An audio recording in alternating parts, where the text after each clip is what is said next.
안녕하세요. 보통날의 안녕입니다. 평화로운 일상에 대해서 계속 얘기하고 싶었는데 잔잔한 호수에 돌이 던져지는 사건이 있어서 오랜만에 화가 엄청 치솟아서 싸움박질도 하고 여러 가지 일들이 있었습니다. 예전부터 언급했던 브런치 글과 관련해서 명예훼손으로 고소를 당했었고 1월 4일자로 검찰에서 혐의 없음을 처분받았습니다. 이 사건에 대한 결과가 나오기도 전인 12월 11일 정도에 나머지 브런치 글 6개에 대해서 2차 고소가 되었다는 이야기를 듣게 됩니다. 갑자기 경찰서에서 조사를 또 받으러 나오라는 이야기를 들었고 저는 너무 화가 나서 그동안 이혼을 반대하는 입장에서 이혼을 하는 것으로 반소를 제기하는 계기가 되었죠. 조사 일정을 미루다가 1월이 되었고 이전 글에 대한 고소가 혐의 없음 처분을 받았기 때문에 나머지 고소건도 당연히 사라진 것이라고 생각을 했습니다. 어떤 사건으로 고소를 했을 때 혐의 없음이 나오면 다시 고소를 해도 받아들여지지 않는다고 합니다. 브런치 글을 모두 읽은 분들은 아시겠지만 브런치에 있는 글은 모두 하나의 맥락을 가지고 주제도 같습니다.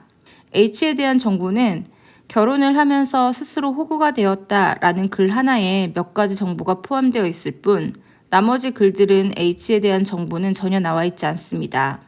이 글에서 언급되었던 정보 역시 혐의 없음으로 판결이 났기 때문에 나머지 글들은 명예훼손을 했다고 볼 수가 없는 것이죠.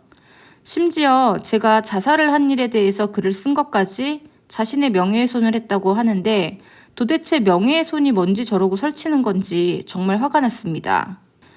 그리고 저는 이후 고소사건은 종결 처리가 되었다고 생각을 했는데 이번 주 24일에 갑자기 경찰에게서 전화가 와서 싸움을 대박치게 했습니다. H가 그랬잖아요. 저 욕도 잘하고 쌈도 잘합니다. 성격이 아주 더럽거든요.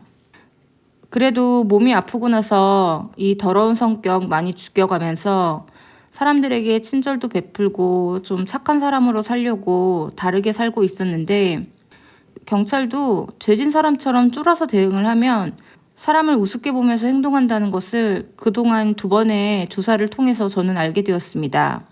왜 상대가 좋게 대응을 하면 무시를 하는 걸까요? 그래서 저는 미친년이 돼서 전화통을 붙잡고 난리를 쳤습니다. 제대로 미친년이 되어야겠다고 생각을 했던 것이죠. 저는 아주 당돌하게 이 사건에 대해서 조사를 받지 않겠다고 이야기를 했습니다. 경찰이 엄청 황당해 하더라고요. 와서 나를 연행해 가라고 소리를 질렀습니다. 지금 쟁점은 앞의 사건과 지금 사건이 같은 사건이라고 저는 주장을 하고 있고 경찰은 다른 사건이라고 주장을 하고 있습니다. 저는 경찰에게 그렇다면 다른 사건이라는 것을 입증하라고 요구를 했습니다. 난 불필요한 조사를 받을 이유가 없다라고 말을 했습니다. 그리고 조사를 받으면 어떤 질문을 할 생각이냐고 물었습니다. 그랬더니 머뭇거리면서 글을 왜 썼는지 이유를 일단 알아야겠죠? 이런 대답이 나왔습니다. 글을 쓴 이유는 이미 앞에 조사에서 다 이야기를 했다고 어차피 뻔한 질문 할 거 아니냐고 그러면서 뭔가 다른 조사가 필요한 것도 아닌데 왜 자꾸 사람을 불러서 조사하려고 하냐고 따졌죠. 경찰은 제가 초등학생 정도 되는 줄 착각하고 있었나 봅니다. 이 사건을 검사님과 판사님이 알고 싶어 하니까 조사를 해야 한다고 이렇게 얘기를 하네요. 세상에 얼마나 강력 사건이 많은데 이까지 것을 판사님까지 기다릴 정도면 제가 정말 난년인데 저 정말 그 정도까지는 아닌 거 저도 잘 압니다. 이딴 걸 판사나 검사까지 기다린다고요? 우리나라에 그렇게 사건이 없냐고 비웃었습니다. 어쨌든 긴 시간을 통화를 하고 경찰은 도저히 안 되겠는지 내일 다시 전화를 하겠다고 하면서 전화를 끊었습니다. 그리고 26일 어제 금요일까지는 아무런 연락이 없었습니다. 경찰이 사건을 검찰에 송치하게 되면 우편물이라는 게 오더라고요. 저는 경찰서에서 스토킹 범죄에 관한 사건은 송치가 되었고 주거침입은 혐의 없음으로 되었다는 문서를 받았습니다. 그리고 같은 날에 검찰에서 명예훼손 사건과 관련해서 혐의 없음이라는 우편물도 함께 받았습니다. 그걸 받으면서 왜 명예훼손을 조사한 사이버 범죄 수사를 한 사람은 나에게 우편물을 보내지 않았는지 의문이 들기 시작했습니다.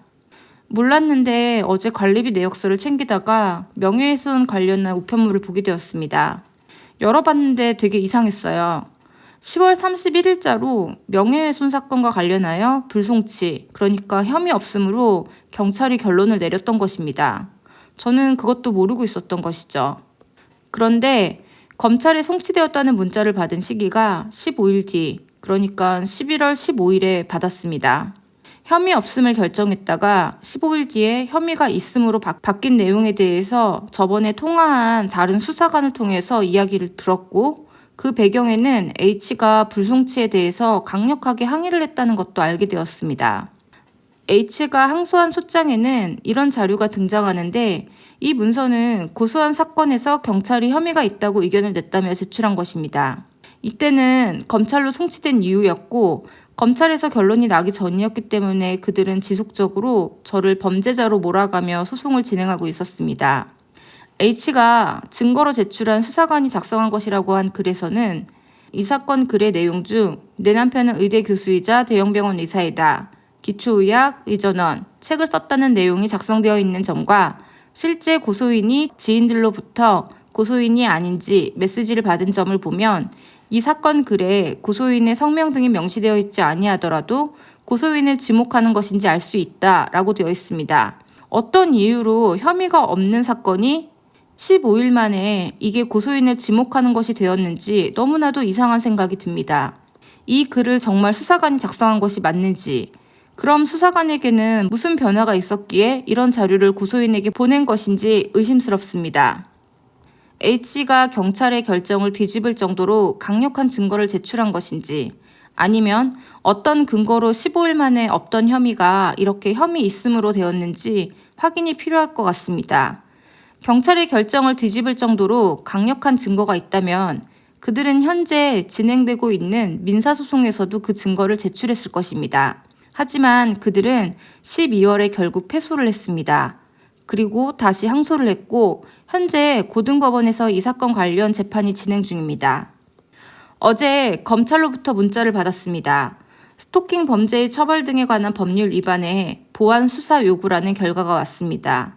보완 수사 요구는 경찰로 다시 돌아가는 건데 검찰에서는 논할 가치도 없다고 판단을 한 듯 여겨진다는 의견이 있었습니다. 이거는 조금 더 지켜봐야 될 것 같습니다. 어쨌든 H가 저를 지칭하여 불법을 저지른 범죄자라고 계속 지칭을 하고 있는데 저는 이 세 가지 고소 사건에서 아무런 타격을 받지 않았습니다. 제가 고소를 당하고 경찰의 조사를 받으면 멘탈이 털릴 걸 기대했지만 잘못을 한 것이 없는 사람은 조사를 받을 때 쫄거나 긴장하지 않습니다. 그리고 저 그 정도의 멘탈 나갈 정도로 약하지 않습니다.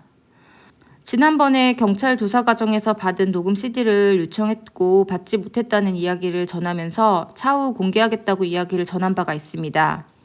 그 영상 이후 1월 초에 CD를 받았는데 정말 많은 일들이 있었습니다. 그래서 현재까지 조사받은 내용을 공개하지 않고 있었는데요. 이번 콘텐츠를 만들면서 공개를 하기로 결정을 했습니다. H는 상간자 소송에서 패소를 해서 1,500만 원이라는 위자료를 저에게 지급했습니다. 그러나 우습게도 H가 운영한 유튜브, 완전 항마력 딸리면 볼 수 없는 그런 유튜브에서도 그렇고 썩은 과자인지 뭔지 아는 듣보 블로거도 지속적으로 불륜을 하지 않았다고 거짓을 퍼뜨리고 있습니다. 그저 두 사람이 같이 있는 것을 본 판사님이 그렇게 판결을 내렸을 뿐이라고 말을 하는데 그럼 항소를 그렇게 좋아하는데 항소를 하지 왜 돈을 보냈는지 저는 이상합니다. 말도 안 되는 명예훼손 민사소송은 호기롭게 항소까지 했으면서 왜 1,500만 원 위자료 청구는 바로 돈을 보냈을까요? 저는 사실 3,000만 원을 청구했고 1,500만 원밖에 인정이 안 된 게 화가 나 있었습니다. 그런데 이후 유튜브 댓글에 실제 상간소송을 진행한 분들의 댓글을 읽어보니 이 정도도 많이 받은 것이란 걸 알게 되었습니다. 상간소송 중에 암으로 돌아가신 분도 아이까지 있음에도 불구하고 2천만 원밖에 받지 못했다는 사실을 알고 저는 정말 놀랐습니다. 그렇다면 제가 받은 1,500만 원은 단지 상간녀와 H가 둘이 있는 것을 보고 지급하라고 한 약한 위자료가 아닙니다. 아픈 아내를 버려두고 의사라는 신분으로 행정비서와 불륜을 저지른 행위에 대해서 그 사안이 적어도 별거 아니라고 생각하고 판사가 내린 결정은 아니라는 것이죠. 그리고 그놈의 정서적 위로 타령을 계속하는데 정서적으로만 사랑해 뭐 이딴 개소리들을 했어도 상간행위에 해당되는 사실을 모르고 있는 것 같습니다. 정서적으로 위로를 받은 게 뭐 그렇게 자랑이라고 맨날 말마다 정서적 위로 타령을 울면서 하는지 제가 다 쪽팔려 죽겠습니다. 그렇게 정서적 위로를 받고 싶음 행정비서를 찾아가지 말고 오은영 선생님을 찾아갔어야지. 이게 무슨 개소리인지. 밝고 평화로운 콘텐츠로 여러분들과 소통하고 싶었는데 또 이런 그지 같은 소리들을 할 수밖에 없게 되어서 죄송합니다. 당분간은 약간 냉탕과 온탕이 왔다 갔다 하는 콘텐츠가 올라갈 것 같습니다. 그래도 좀 이해 부탁드리길 바라겠습니다. 저는 그냥 미친년이거든요. 미친 개를 때려잡으려면 미친년이 되어야 합니다.